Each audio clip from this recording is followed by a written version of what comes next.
Supreme court ने advocate Salman Safdar को friend of the court मुकर्रर किया। सुप्रीम कोर्ट ने हुक्म दिया कि सलमान सफदर कल अडयाला जेल जाएं और बानी पीटीआई की जेल में हालत ज़ार के बारे में और बानी पीटीआई को दस्तियाब सहूलत के बारे में तहरीरी रिपोर्ट दें। हम बात करेंगे डॉनिस की रिपोर्टर उमर मेहताब बढ़नी से। उमर, बताइएगा सलमान सफदर को क्या हिदायत जारी की गई हैं और कितना वक्त दिया गया उन्हें इस काम के लिए?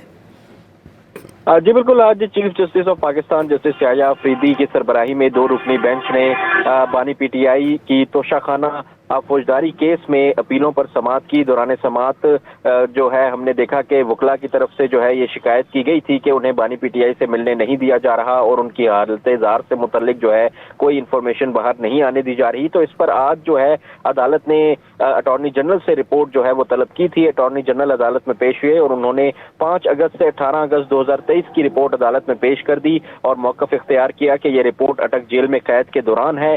चीफ जस्टिस याह्या अफरीदी ने रिमार्क्स दिए कि सलमान सफदर को हम अदालती नुमाइंदा मुकर्रर कर रहे हैं। सलमान सफदर को मुलाकात में कोई मसला पेश नहीं होना चाहिए। अगर कोई मसला होता है तो आप हमसे राब्ता कर सकते हैं। सुप्रीम कोर्ट ने सुपरिटेंडेंट अडयाला जेल से भी बानी पीटीआई की जेल में मौजूदा हालत के बारे में रिपोर्ट जो है वो तलब की है। चीफ जस्टिस ने रिमार्क्स दिए कि हम रिपोर्ट देखने के बाद परसों जो है वो इस पर फैसला करेंगे। दौरान समाअत वकील लतीफ खोसा भी रोस्ट्रम पर आए और मौक़िफ़ इख्तियार किया कि मुझे भी बानी पीटीआई से मुलाकात की रसाई नहीं दी जा रही, जिस पर चीफ जस्टिस याह्या अफरीदी ने रिमार्क्स दिए कि हमने ऑर्डर कर दिया है, सलमान सफदर आज जाएंगे। अदालत ने केस की समाअत परसों तक मुलतवी कर दी और जो सलमान सफदर हैं उनको अदालत ने फ्रेंड ऑफ द कोर्ट मुकर्रर कर दिया और उनको कहा है कि वो जाएं अदालत में, जेल में जाएं और बानी पीटीआई की हालत ज़ार से मुतल्लिक तहरीरी रिपोर्ट जो है वो जमा कराएं और इसके अलावा ये भी बताएं कि बानी पीटीआई को जेल में क्या क्या सहूलियात जो हैं वो मैसर हैं। बहुत शुक्रिया उमर, आपने अपडेट किया।